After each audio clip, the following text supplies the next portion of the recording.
নমস্কার বন্ধুরা, কেমন আছেন আপনারা সবাই? আশা করি ভালো আছেন। আপনাদের সবাইকে লক্ষ্মীর সাধারণ গ্রামের রান্নাতে স্বাগত জানাই। তো আজকে আমি তৈরি করব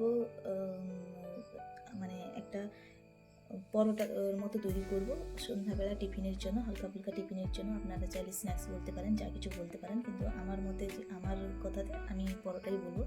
তো এটা পরোটা তৈরি করার জন্য আমি এখানে নিয়ে নিয়েছি চালের আটা, মানে চালের গুঁড়ি। এখানে নিয়ে নিয়েছি, ওটা নিয়ে নিয়েছি টক দই, আর এটা আমি নিয়ে নিয়েছি আটা, গমের আটা। আর এখানে আমি নিয়ে নিয়েছি ওতে পরোটার জন্য নিয়ে নিয়েছি দেওয়ার জন্য। এটা আমি ধনেপাতা কুচি, কাঁচা লঙ্কা কুচি, আর এখানে রসুন কুচি সামান্য, আর এখানে টমেটো কুচি, পেঁয়াজ কুচি, আর গাজর। আপনারা চাইলে ক্যাপসিকামও দিতে পারেন এর সঙ্গে, তো খুবই ভালো লাগবে। তো এগুলো তৈরি করার জন্য এগুলো সব কিছু কেটে কুটে বেশ ভালোভাবে ধুয়ে নিয়েছি। আর লবণ লাগছে। আর তেলের জন্য আপনারা চাইলে ঘি ব্যবহার করতে পারেন, নাহলে সাদা তেল, নাহলে সর্ষের তেল, যে কোনো কিছু একটা ব্যবহার করতে পারেন। তো আমি এটা একসঙ্গে সব গোলাবো, মিশ্রণ করব। তো এখানে আমি যে একটা জাম নিয়ে নিয়েছি, এই জামের মধ্যেই সব কিছু আমি গোলাবো। তো প্রথমে আমি সবজিগুলোকে এক একটা করে দিয়ে দিলাম।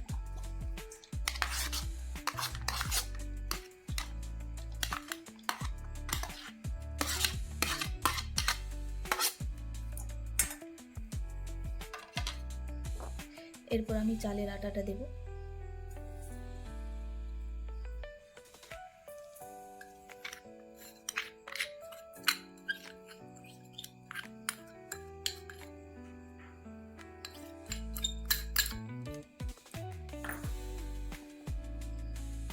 এরপর আমি যে গমের আটাটা ওইটা দেবো।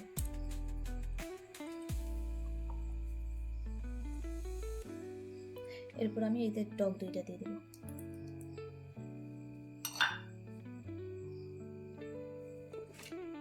সব কিছু একসঙ্গে দিয়ে দিয়েছি। এবার এতে আমি লবণ, হলুদ এগুলো দিয়ে দেবো। তো আমি এখানে যে পরিমাণ মতো আমি লবণ ব্যবহার করছি।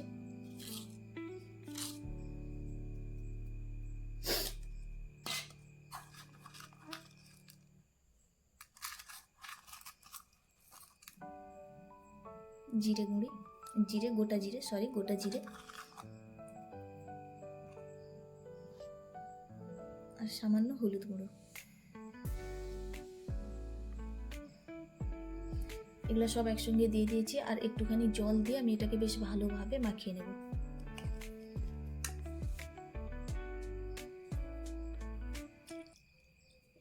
এটা কিন্তু বাচ্চা, বয়স্ক সবাই খেতে পারবে।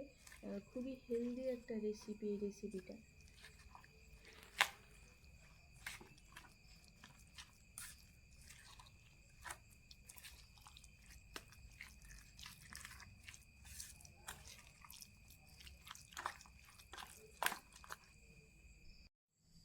তো এই যে দেখো বন্ধুরা, আমি কড়াটাকেও বসিয়ে নিয়েছি, আর এই যে দেখো মিশ্রণটাকে বেশ ভালোভাবে মিশিয়ে নিয়েছি। এবার এটাকে ভাজবো কড়াতে। কড়াটা ওভেনের উপর বসিয়ে নিয়েছি। এবারে এতে আমি ঘি দিব। আমি এখানে ঘিটা ব্যবহার করছি, আপনারা সর্ষের তেল বা সাদা তেল যে কোনো একটা ব্যবহার করতে পারেন।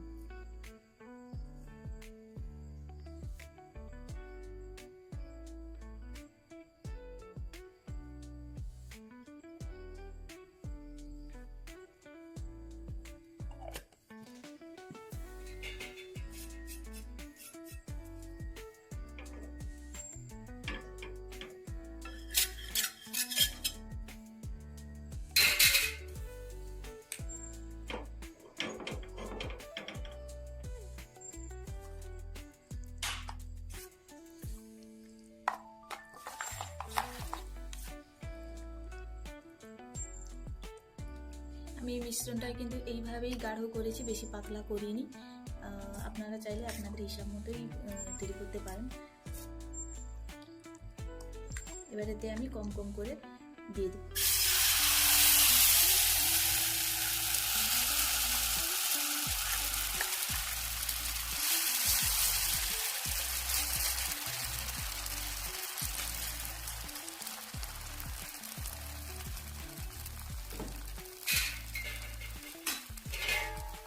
এবারেতে আমি ঢাকনা দিয়ে দেবো।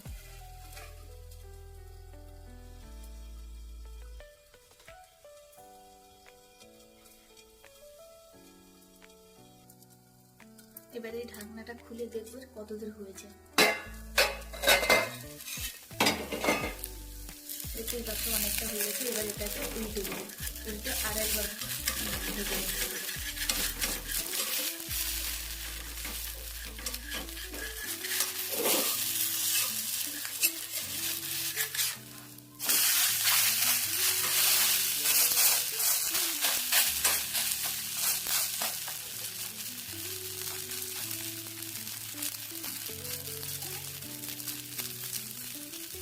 এখানে আমি আর একটু করে ঘি দিয়ে দিচ্ছি।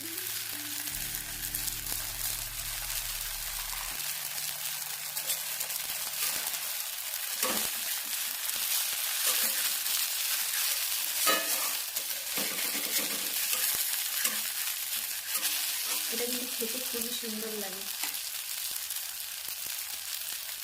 এটা কিন্তু খেতে খুবই সুন্দর লাগে। আপনারা একদিন এইভাবে তৈরি করে খাবেন, দেখুন খুবই খুবই খুবই খুবই ভালো লাগে। সরি অনেকবার হয়ে গেছে, মানে কী বলবো।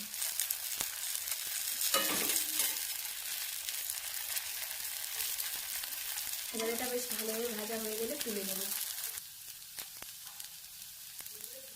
তো দেখতেই পাচ্ছ এটা কিন্তু বেশ ভালোভাবে ভাজা হয়ে গেছে, ভেজে নিয়েছি এপিট ওপিট করে। এবার এটাকে নামিয়ে নেব। এটাকে নামিয়ে নিয়ে আমি সবগুলা এক একটা করে এরকমই করে ভেজে নেব।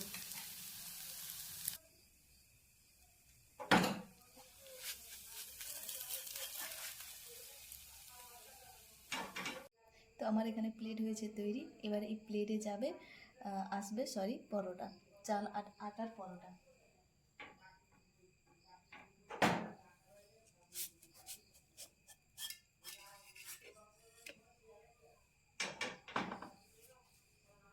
তো দেখতেই পাচ্ছ, এই যে দেখো মানে চালের আর আটার পরোটা খুবই সুন্দরভাবে তৈরি হয়েছে। তো ভালোও লাগছে, মানে খুবই খেতে ভালো হয়েছে।